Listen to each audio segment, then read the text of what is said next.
Throughout the draft process for the New York Giants, there's only really been 3 players that have really been linked to the New York Giants being drafted to them 3rd overall. But what if somehow the Giants can get 2 of those 3 guys?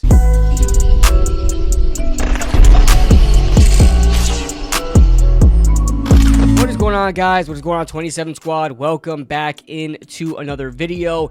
And listen, I don't necessarily think this is going to happen, but I've heard it thrown around very slightly, and it makes a lot of sense. So we're going to talk about it, but before we do, make sure you guys hit that like button and subscribe if you guys are new to the channel, and let's get into it. All right, so you guys know there has been such a controversy of Shedeur Sanders and where possibly he might land. Now, his range as far as going in a draft is extremely vast. I don't think necessarily I've seen people dropping him out of the 1st round. I think people kind of over-exaggerated that post-combine because he didn't perform at the combine. A lot of people wanted to see him perform at the combine, so they kind of dropped him out of that out of spite, I guess. I don't know, but it just doesn't make sense. Although me and a lot of people have him as a 2nd round grade. First of all, I want to clarify something right now.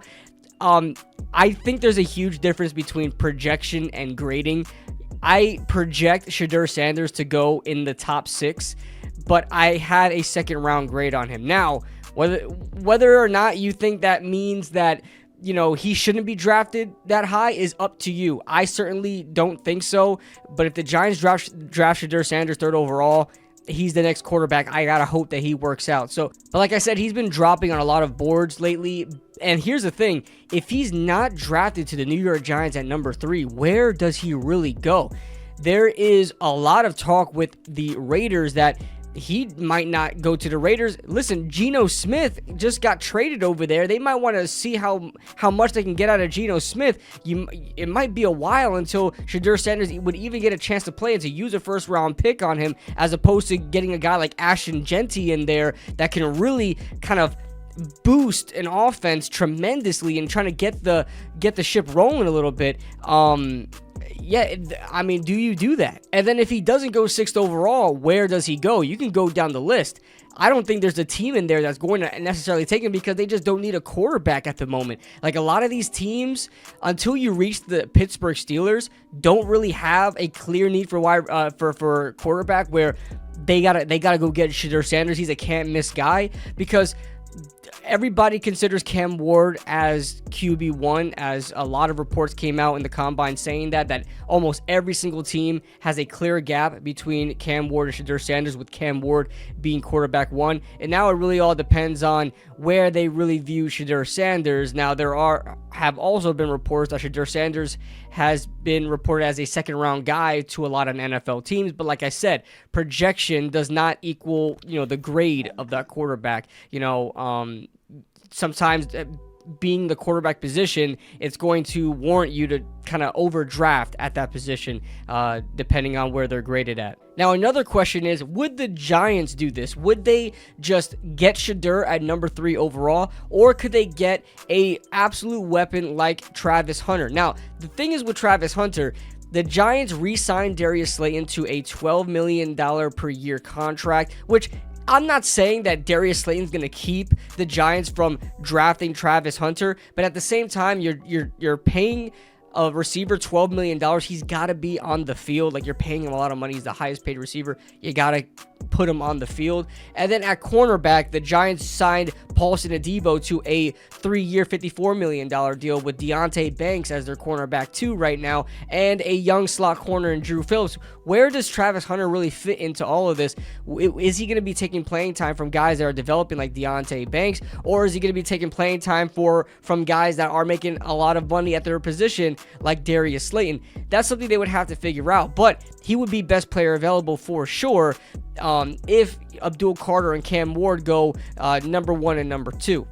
Now, when it comes to Travis Hunter and Shedeur Sanders, you guys know that they've been together their whole collegiate career, going back from Jackson State College all the way to Colorado and into the NFL, and they're going to be drafted. Well, a lot of people think they're going to be drafted in the top at least 6 together. But what if they actually get drafted to the same team? I think this would kind of put a force multiplier for Shedeur Sanders. A lot of people already don't like Shedeur Sanders, but what if you get his favorite target in the draft in Travis Hunter at wide receiver, and you could play him, and there it would kind of be a force multiplier for Shedeur Sanders for those that are really concerned about his game. I mean, you're going to get his best weapon as well, somebody who he relied on in Travis Hunter at the wide receiver position, and Travis Hunter can play two positions. Like, I think it would be, if the Giants were to pull this off, it would be insane. It would be insane. So I found this scenario on, I think, Underdog Fantasy. They did a mock draft, and they had the Denver Broncos trading back with the New York Giants. The Giants had the 34th overall pick in the second round. They move up to the 20th overall spot, so that's 14 selections. They grab Shedeur Sanders ahead of the Pittsburgh Steelers at 21 because I think the Pittsburgh Steelers would be a team that could go out and get Shedeur Sanders. Now, I don't know. A lot of people have the Steelers drafting Jackson Dart in the first round. I don't think they're going to take a chance on a second round grade quarterback again in the first round. They were in I think they were like 20th overall when they took Kenny Pickett, right? And that didn't work out at all. They should have listened to everybody else and not drafted a quarterback in that draft.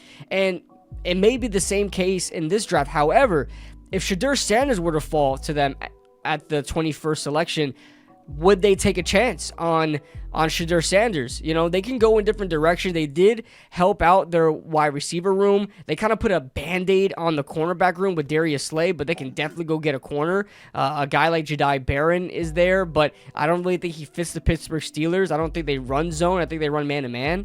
And a lot of people are probably listening to me and say, yeah. All right, what's the compensation? A lot of people think that you have to give up everything in your possession to move up for a quarterback, and that's just not been the case. Over a number of years, you can look up every single trade that has happened for a quarterback, and everybody just thinks of that RG3 trade. I think the Redskins at the time, they went from the 6th pick to the number 2 pick, and they overpaid heavily. They paid like 2 first-round picks, including the first-round pick they had in that draft, so basically 3 first-round picks, a second-rounder, and like other stuff.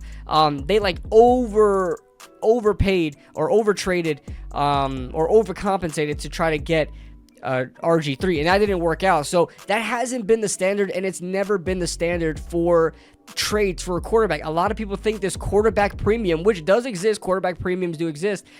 People think that you're just trading all your first round picks in the next 3 drafts and your second rounders, and it's just not been the case. Now, I've been scouring quarterback trades in the first round, you know, trying to trade up to from the second and going into the first round, and this is the most comparable trade that I can find. It's the Denver Broncos trading up with the Baltimore Ravens. They were 43rd overall. Now, the Giants are 34th overall, so it's a lot better of a scenario, but they traded their 3rd round pick in that draft and their 4th round pick for the Ravens' 1st round pick, and that was 25th overall. That is not terrible at all. Now, keep in mind that this chart is used in the NFL. It is not the Bible. It is not gospel.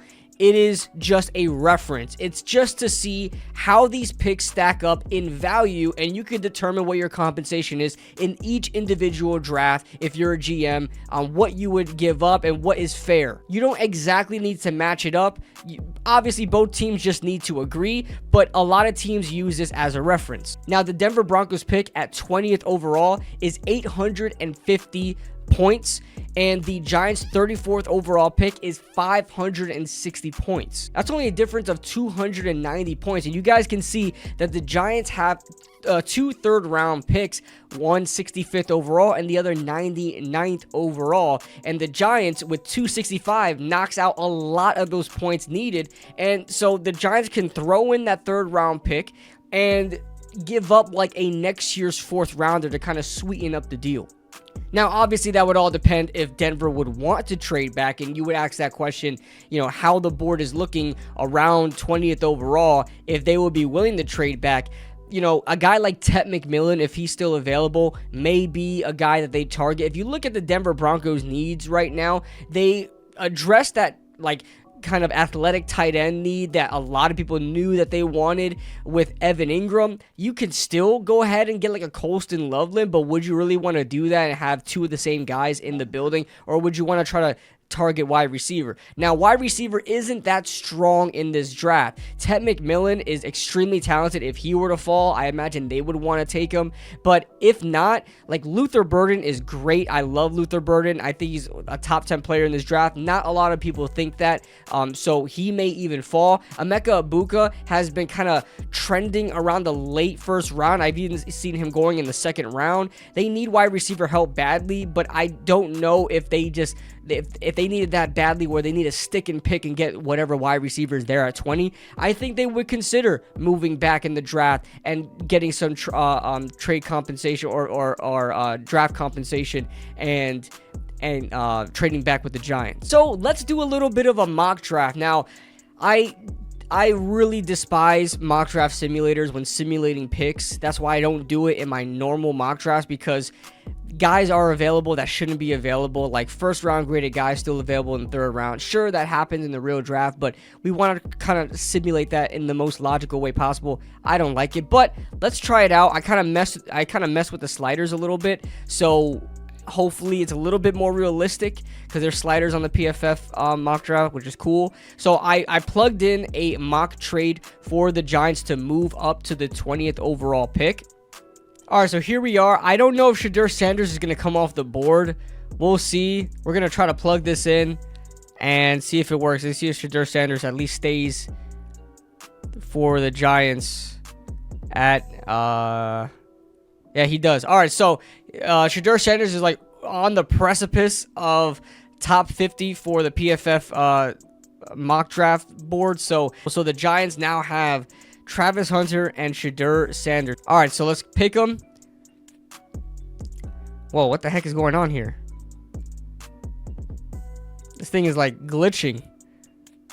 My goodness. All right, so let's look at what else we need. So we got quarterback, we got a weapon of cornerback and a receiver as well. Let's look at let's look at interior. There's Jared Wilson. A lot of people love themselves in Jared Wilson. No, we don't need corner anymore. Defensive interior or something that we could look at. Now, Anais Peebles is somebody that I would probably wait on, maybe get with the next pick, right? So, and listen, Jared Wilson, I haven't done much film on him. I don't know if he would be able to move to guard. He's 6'3", 310. He's a little undersized to be a guard. A little bit undersized. But John Michael Schmitz is just not good. Maybe we can draft a guy there and see what happens. On top of that, we need another center as it is, right? We need another center as it is. So I wouldn't be opposed to taking him here. But if you look at other positions, there's not really... I mean, we don't really need another tight end. Like, if you look at what our desperate needs are, maybe edge. Nothing that of really of note. So we're going to go offensive heavy in this draft, as far as I can see. We don't really need a safety, but we're going to go Jared Wilson here. The center out of Georgia, and just see, hope he works out. Hope he works out. All right, so let's look at the board here. So we're going to get defensive interior, Anais Peebles. 6'1", 290. Let's look at it. Quick. We want somebody that's able to be quick on the inside, you know, to kind of match up with Dexter Lawrence. Sort of a pass rushing sort of player on the inside, defensive interior. So go ahead and grab him up. So that'll be the first quarterback, defensive player we take. I see Quinn Ewers is still on the board. That's interesting.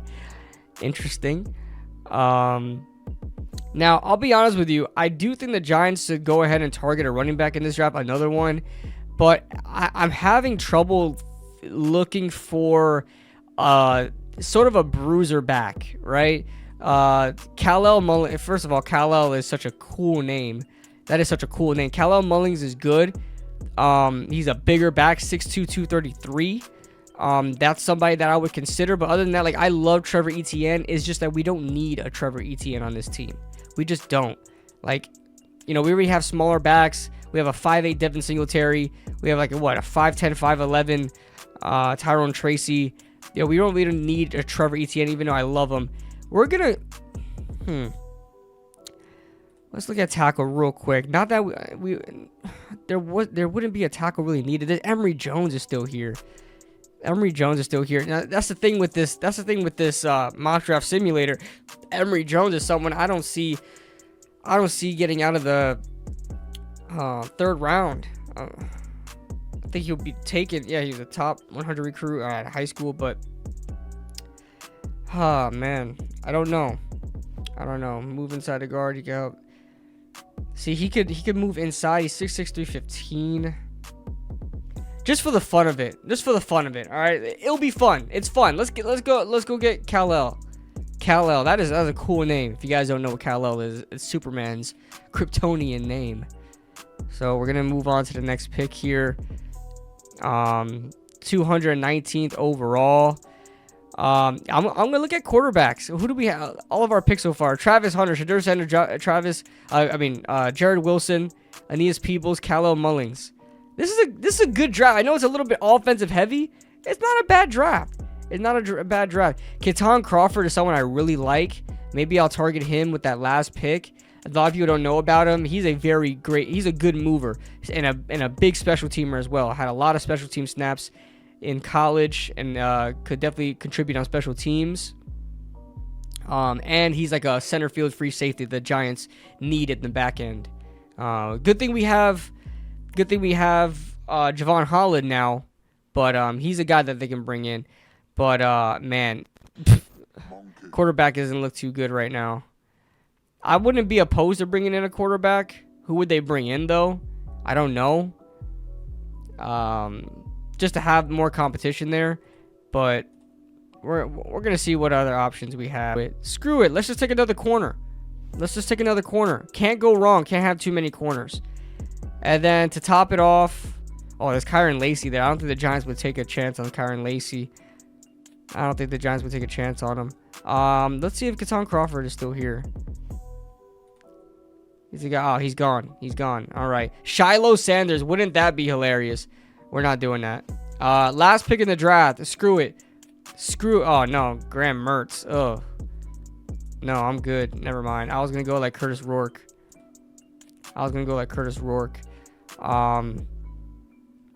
Let's see.